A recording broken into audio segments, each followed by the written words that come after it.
Assalamualaikum warahmatullahi wabarakatuh. Halo teman-teman, perkenalkan nama aku Natasha Bintang Daryani dengan NIM 230401040042.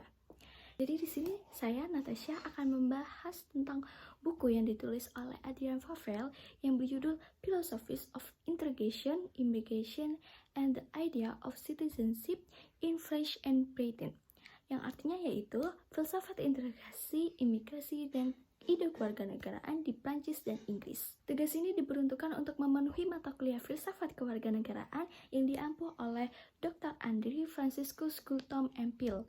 Jadi sebelum kita membahas poin-poin penting, saya akan membahas tentang isi buku yang ditulis oleh Adrian Favell, yaitu tentang sebuah studi komparatif mengenai berbagai ide dan argumen politik yang membentuk kebijakan Prancis dan Inggris terhadap etnis minoritas mereka, dan juga dampak dari kerangka intelektual ini pada tingkat lokal, nasional, dan juga Eropa. Penulis Adrian Favell ini menguraikan konseptualisasi yang berbeda mengenai kewarganegaraan, kebangsaan, pluralisme, otonomi, ketitipan umum, dan toleransi yang membentuk filosofi nasional di kedua negara, yaitu antara integrasi republik di Prancis dan hubungan ras multikultural di Inggris. Jadi selanjutnya kita akan membahas poin-poin penting. Nah, jadi bahasan yang pertama yaitu kita akan membahas apa sih yang dimaksud dengan the stubborn virtus, yaitu the stubborn virtus merupakan istilah yang menggambarkan sifat-sifat yang bertahan kuat dalam menghadapi tantangan atau tekanan. Ini mencakup kualitas seperti tekad, ketekunan, keberanian, dan kegigihan untuk mencapai tujuan, bahkan ketika menghadapi hambatan atau penolakan. Lalu, dalam konteks ini juga bisa disebutkan dengan menunjukkan kemauan yang kuat untuk mempertahankan keyakinan atau melakukan sesuatu meskipun ada dorongan atau tuntutan untuk berbuat sebaliknya. Jadi seperti itu. Lalu pembahasan yang kedua yaitu situasi apa yang terjadi dalam Republik Prancis, yaitu menurut yang saya baca ya di halaman 191 atau di 192 itu mengangkat isu rasisme secara terbuka seperti yang terjadi di Prancis dalam sorotan perdebatan publik. Jadi penting untuk diketahui bahwa kelompok-kelompok seperti imigran Asia Timur seringkali berhasil secara ekonomi dan juga budaya di lingkungan Republik Prancis. Lalu Prancis itu memang membanggakan tingkat pernikahan antar ras yang tinggi dan itu membuat tingginya angka keberhasilan naturalisasi dibandingkan dengan negara-negara Eropa lainnya. Dan yang kedua yaitu Prancis mungkin merupakan negara yang paling beragam ya secara etnis dan ras di Eropa Barat. Tapi ada juga peran positif Prancis dalam konteks internasional, yaitu sebagai negara yang secara konsisten menjunjung standar objektif hak asasi manusia, dan Prancis selalu terwakili dengan baik dalam setiap komitmen internasional terhadap bantuan kemanusiaan.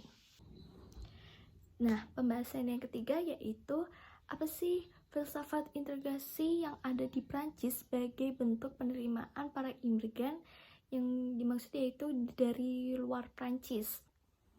Nah, jadi yang pertama yaitu filosofi ini sering biasanya dikaitkan dengan integrasi di Prancis, yaitu universalisme dan kesetaraan. Universalisme menekankan pada kesetaraan semua warga negara di hadapan hukum tanpa memandang latar belakang etnis atau agama mereka. Ini mengakui keberagaman sebagai dari identitas Prancis, tetapi dalam konteks universalisme yang menegaskan persamaan hak dan kewajiban bagi semua warga negara. Lalu yang kedua yaitu integrasi di Prancis juga sering dibahas dalam konteks pendekatan berbasis nilai-nilai republik seperti kebebasan, kesetaraan, dan solidaritas. Penerimaan terhadap imigran sering dilihat melalui prisma nilai-nilai ini, di mana imigran diharapkan untuk mengadopsi dan mematuhi nilai-nilai tersebut sebagai bagian dari integrasi mereka ke dalam masyarakat Prancis. Seperti itu. Lalu pembahasan yang terakhir yaitu mengapa republik menjadi ide politik yang paling memikat di Prancis. Jadi ini bisa dibaca ya di halaman 193, yaitu dimana sistem politik yang logikanya terlihat dan dijabarkan dengan jelas sehingga penyimpangan dan patologinya juga terlihat jelas. Dan hanya Prancis yang dapat memberikan titik kajian yang pasti dalam perbandingan ini, yang menjadi landasan bagi unsur-unsur filsafat publik di Inggris atau di tempat lain. Nah, kesulitan dalam menerapkan filosofi integrasi Prancis yang sangat ideal ini menunjukkan bahwa praktik baik dalam membangun model kebijakan tidak selalu sejalan dengan manfaat adaptasi dan reformasi politik yang responsif.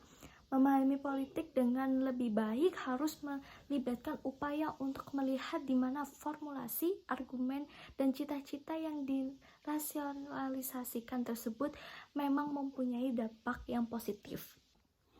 Nah, jadi itu pembahasan yang sudah kita bahas. Semoga mudah dipahami dan mohon maaf jika ada kesalahan kata atau salah-salah.